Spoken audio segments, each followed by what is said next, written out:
ఇక అంతర్జాతీయ వార్తల్ని చూద్దాం. అమెరికా చైనా ఆధిపత్య పోరులో ప్రపంచం చాలా కష్టాలను ఎదుర్కోవాల్సి వస్తోంది.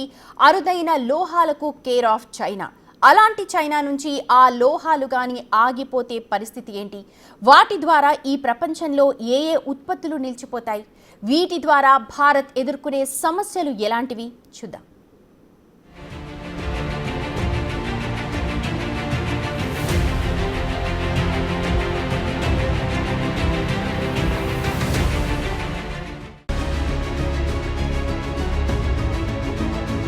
శేషాచలం అడవుల్లోని ఎర్రచందనం ఎలాగూ, ఆంధ్ర ఒడిశా బార్డర్ విశాఖ ప్రాంతంలో పండే గంజాయి ఎలాగూ, చైనా భూభాగంలోని అరుదైన లోహాలు కూడా అలాగా. అలాంటి అరుదైన చైనా లోహాల ఎగుమతులు ఆగిపోతే అదే ప్రస్తుతం ఈ ప్రపంచాన్ని ఆందోళన పరుస్తోంది. అరుదైన ఎర్త్ మ్యాగ్నెట్ ఎగుమతులపై చైనా ఆంక్షలు విధించింది.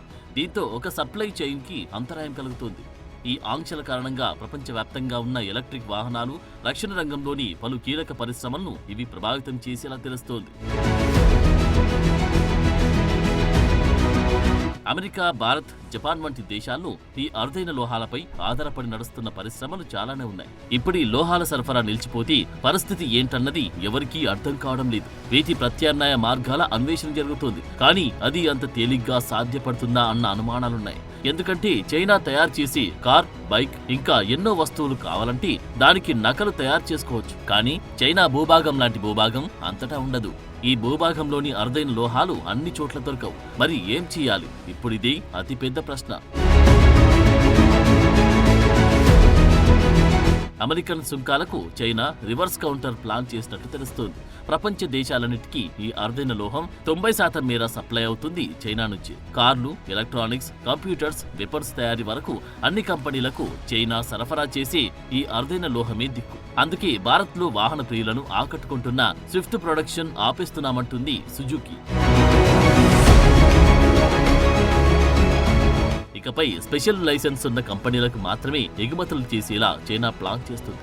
కొత్త విధానం రూపొందించే వరకు ఈ మ్యాగ్నెట్ల ఎగుమతి నిలిపివేసింది డ్రాగన్ దేశం. ఏప్రిల్ 2 నుంచి ఈ నిషేధం అమల్లో ఉంటుందంటుంది న్యూయార్క్ టైమ్స్. ఇప్పటికే చైనాలోని అనేక పోర్ట్ల దగ్గర ఈ ముడి పదార్థాల షిప్మెంట్లు ఆగిపోయినట్టు తెలుస్తోంది. చైనా ఈ లోహాలు, మ్యాగ్నెట్లను ఆపేస్తే అమెరికాలోని చాలా కంపెనీలకు కష్టకాలం తప్పదు. అమెరికన్ డిఫెన్స్ మినిస్ట్రీస్ తో కాంట్రాక్టులు కుదుర్చుకుని వెపన్స్ తయారు చేస్తున్న లాకిడ్ మార్టిన్ తో పాటు టెస్లా, యాపిల్ వంటి కంపెనీలపైన తీవ్ర ప్రభావం చూపుతుంది. భూమిలోంచి తవ్వి తీసే అరుదైన మూలకాలు, లోహాలతో పాటు మ్యాగ్నెట్ల ఉత్పత్తిలో చైనా ఎప్పటినుంచో ఫస్ట్ ప్లేస్ లో ఉంటుంది. ఇక్కడి నుంచి వివిధ రంగాలకు అవసరమయ్యే లోహాలు సరఫరా అవుతున్నాయి. మయన్మార్, లావోస్ నుంచి కూడా ఇవి సరఫరా అవుతున్న ఆ సప్లై చైన్ లోనూ చైనా పాత్ర ఎంతో కీలకం. దీంతో ఈ అరుదైన మూలకాలు, లోహాల కోసం ప్రపంచ దేశాలన్నీ డ్రాగన్ కంట్రీపై ఆధారపడక తప్పని స్థితి. చైనా నుంచి సప్లై జరిగే 17 అరుదైన మూలకాలను ఎలక్ట్రిక్ కార్లు, మోటార్లు, డ్రోన్లు, రోబోలు, జెట్ ఇంజిన్లు, లేజర్ పరికరాలు, కార్ల హెడ్లైట్లు, స్పార్క్ ప్లగ్లు, కెపాసిటర్లు, కంప్యూటర్ చిప్లు, ఏఐ సర్వర్లు, స్మార్ట్ ఫోన్ల తయారీలోనూ ఈ లోహాలు, మూలకాలతో పాటు మ్యాగ్నెట్లను వాడుతుంటారు. చైనా సప్లై చేసే ఈ లోహాల్లో samarium, gadolinium, terbium, dysprosium, lutetium, scandium, yttrium వంటి కీలక మూలకాల ఎగుమతులు ఎప్పుడు నిలిచిపోతాయో ఎన్నో రంగాలకిది భారీగా షాకులిచ్చేలా తెలుస్తోంది. అమెరికాలో కూడా ఇలాంటి లోహాల గనులున్నాయి. కానీ అది ఒకే ఒక్కటిగా ఉంది. దాని నుంచి తీసే ముడి సరుకులు అక్కడి అవసరాలను తీర్చేలా లేదు. అందుకే ఇంత యుద్ధంలోనూ ఉక్రెయిన్తో యుఎస్ భారీ మినరల్ డీల్ కుదుర్చుకుంది. ఉక్రెయిన్ కాబట్టి దానికంటూ నాటో బలగాలతో పనుంది కాబట్టి ఒప్పుకుంది. అదే చైనాకు అలాంటి అవసరమే లేదు. మరి డ్రాగన్ ని ఎలా దారికి తేవాలన్నది అతి పెద్ద టాస్క్ గా మారింది ట్రంప్ సర్కార్కి.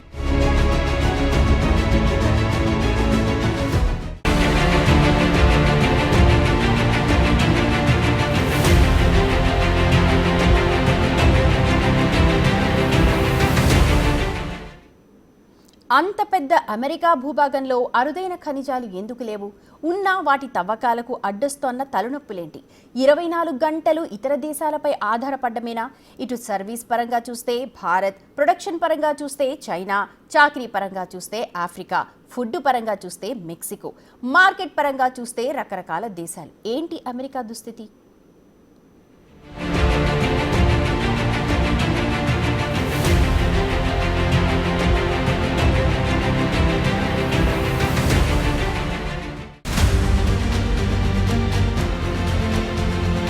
అమెరికా చైనా గొడవ ఈనాటిది కాదు. కేవలం ట్రంప్ సుంకాలే కారణం కాదు. అధునాతన చిప్ల అమ్మకాలను నిషేధించేలా గత బైడెన్ గవర్నమెంట్లోనూ డిసిషన్ తీసుకుంది చైనా.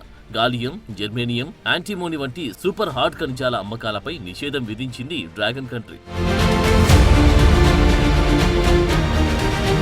ఇప్పుడు చైనా లోహాల నిలిపివేత ద్వారా వచ్చే కిక్కేంటంటే రక్షణ రంగంలో వీటి పాత్ర పెద్ద ఎత్తున ఉంటుంది. ఆయుధ తయారీలో ఈ లోహాల్ని వాడాల్సి ఉంటుంది. మరి అమెరికాలో ఇలాంటి అరుదైన లోహాలుండవా అని చూస్తే ఉంటాయి, కానీ ఇక్కడి చట్టాలు, ప్రభుత్వ విధానాల కారణంగా తవ్వకాలు కష్టతరమవుతుంది. అదే అదునుగా భావించిన చైనా చెలరేగిపోతుంది. అంత పెద్ద అమెరికాను అన్నిటికీ తనపై ఆధారపడేలా చేసి ఆడిస్తోంది. దీన్నే కట్టడి చేయాలంటారు ట్రంప్. కానీ అది చూస్తే ఏదో ఒక విధంగా సాధ్యం కాని దుస్థితి.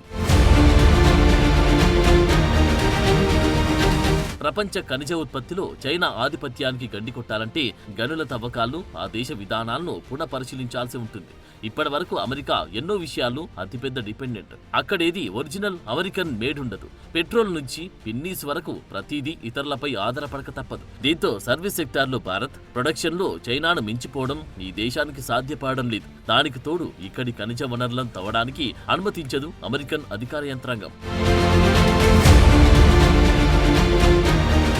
యుఎస్ జియోలాజికల్ సర్వే ప్రకారం చైనా ప్రస్తుతం అమెరికా జెర్మేనియం అవసరాలను 54% మేర అందిస్తుంది. ఇక సెమీ కండక్టర్లలో వాడే గాలియంను 1987 నుంచి యుఎస్ లో తవ్వడం లేదు. జపాన్, జర్మనీ చైనా నుంచి దిగుమతి చేసుకుంటుంది. చిన్న మొత్తంలో ఇక్కడ ఖనిజ లోహాలున్నా వాటిని కావాలని తవ్వనివ్వడం లేదు. పర్యావరణ పరంగా మన దేశం బాగుండాలన్న కోణంలో అన్నింటికీ ఇతరుల మీద ఆధారపడ్డమే అధికం. బేసిక్ గా అమెరికన్ సైకాలజీ ఎలాంటిదంటే ఆ దేశ పౌరులకు అన్ని సమయానికి అందచేయడమే. ఇదే ఆ దేశ పరిపాలన ముఖ్య ఉద్దేశం. అందుకే యుఎస్ తన దగ్గరున్న ఆయుధాలతో పెద్దన్న పాత్ర పోషిస్తూ నయానా భయానా ఇతర దేశాల నుంచి తమకు కావలసిన అవసరాలు తీర్చుకుంటుంది. ఇంపోర్ట్ పైనే ఎక్కువ ఫోకస్ పెడుతుంది. ఒక రకంగా చెబితే తమ దేశం మాత్రం పర్యావరణ పరంగా పుష్కలంగా ఉండాలి. తమకు కావలసిన వస్తువులు ఇతర దేశాలు ఏమైపోయినా తవ్వేసి లాక్కోవాలి. ఇదే బేసిక్ అమెరికన్ థియరీ.